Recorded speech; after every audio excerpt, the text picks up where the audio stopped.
El Museo de Eduardo Barreiros nace en 1998 con el fin de conmemorar y rendir homenaje a una de las figuras más relevantes y de mayor importancia dentro del rico patrimonio industrial con el que cuenta España. En los más de 800 metros cuadrados y 2 plantas en las que está distribuido el museo, se pueden encontrar toda clase de objetos y vehículos que, de una manera u otra, estuvieron influenciadas por Eduardo Barreiros. Los orígenes de este empresario se remontan a su Galicia natal, cuando al término de la Guerra Civil, el precario y anticuado parque móvil español se encontraba en una situación nefasta, acentuada por el proteccionismo y el racionamiento de materias primas y combustibles. Eran los años en los que afloraron los carroceros para dotar de una nueva carrocería a anticuados medios de transporte. También, como alternativa a la escasez de gasolina, proliferó la conversión de automóviles a gasógeno. En este contexto en el que Eduardo Barreiros empieza a construir un imperio a base de realizar una revolucionaria conversión de motores gasolina al más barato diésel, razón por la cual en los años 50 se funda la empresa Barreiros Diésel. Cabe destacar que en esta época la mayoría de camiones eran impulsados por motores de gasolina, de elevado consumo, razón por la que Barreiros triunfó en aquel momento, lo que le permitió trasladarse a Madrid en 1952. Eligió Villaverde como el centro de sus operaciones, en una modernísima y amplia planta de producción, cuya maqueta se puede ver en el museo. Todo esto en una época en la que SEAT apenas estaba dando sus primeros pasos. Sin embargo, la industrialización en España avanzaba a pasos agigantados, y con la llegada de nuevos modelos al mercado, la demanda para la conversión a diésel de viejos vehículos se desplomó. Por esta razón, Barreiros comenzó a diseñar sus propios motores, que pronto se dieron a conocer por su enorme fiabilidad y económico consumo, motivo por el cual los motores Barreiros se convirtieron en los favoritos de los taxistas y otros servicios públicos de la época. Uno de los hitos más importantes en la historia de Barreiros llega con El Abuelo, el camión todoterreno que se exhibe como pieza central del museo y que sorprende por sus enormes dimensiones. Barreiros ganó con este camión un concurso propuesto por el ejército portugués que supondría la fabricación de otros 300 camiones. Fue con este hecho que finalmente Barreiros se consolida como fabricante al obtener el permiso del Instituto Nacional de Industria para fabricación de vehículos.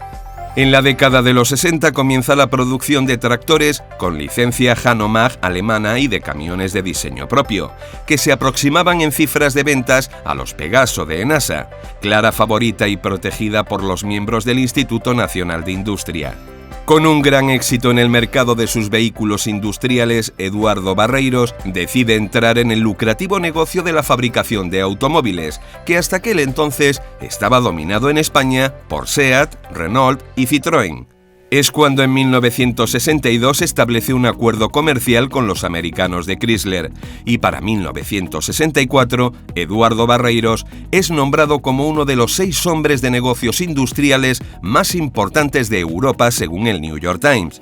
Es en 1965 cuando hace su aparición en el mercado español un modelo de automóvil lujoso destinado para la élite del momento. El Dodge Dart Barreiros, prácticamente idéntico a su homólogo estadounidense, pero casi todos los componentes eran traídos de América para posteriormente ser ensamblados en Villaverde.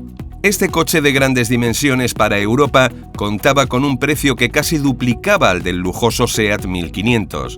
Hasta entonces, la berlina más cara de producción nacional, pero con un motivo: el motor de 6 cilindros en línea y 3.700 centímetros cúbicos permitían al Dodge unas prestaciones insólitas en un automóvil para la época en España. Un año después llegaron los Inca franceses a Barreiros con el fin de competir en el mercado de berlinas de gama media que en aquella época comenzaba a triunfar en España.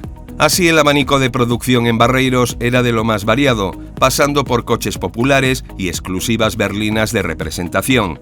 Y en cuanto a vehículos industriales, ya contaba con camiones, autobuses, tractores e incluso carretillas elevadoras, una cualidad como denominador común: la robustez y calidad de sus productos, y todos ellos cuentan con su espacio en el museo. Sin embargo, fue la fabricación de coches lo que puso a Eduardo Barreiros contra las cuerdas. El caro precio de los Dodge, para el cual el mercado español no estaba preparado, hizo que el estocaje de piezas para ensamblar estos coches se amontonase, algo que se solucionaría con la renovación estética y puramente española del modelo en 1969, con el conocido DAR Línea 69. Algo parecido ocurrió con los Inca. Si bien contaron con cierto éxito en su época, las cifras de producción no cumplían los requisitos exigidos por los directivos de Chrysler. Por estos motivos, en 1967, Chrysler termina adueñándose de Barreiros, pasando Barreiros Diesel S.A. a ser Chrysler España S.A., y finalmente en 1969, cuando Eduardo Barreiros se ve obligado a dejar la empresa que él mismo había fundado, con unas condiciones que le vetaban dedicarse a cualquier actividad relacionada con el automóvil. Es en la época en la que Eduardo Barreiros estuvo al mando de la empresa en la que se centra la exposición del museo, aunque también se enumeran algunos de los proyectos que este hombre de negocios llevó a cabo después, como sus últimos años en Cuba, en los que ayudó a modernizar con las mecánicas diésel a un país con una situación automovilística precaria, un final que recuerda mucho a los modestos orígenes del empresario gallego. Así pues, los vehículos expuestos sirven como el medio perfecto para explicar la historia de una figura tan relevante para el automovilismo en España como fue la de Eduardo Barreiros, que cuenta con un moderno museo como homenaje a un hombre que, fruto de su ingenio y perseverancia, logró ganar un papel protagonista en la historia de la motorización de España.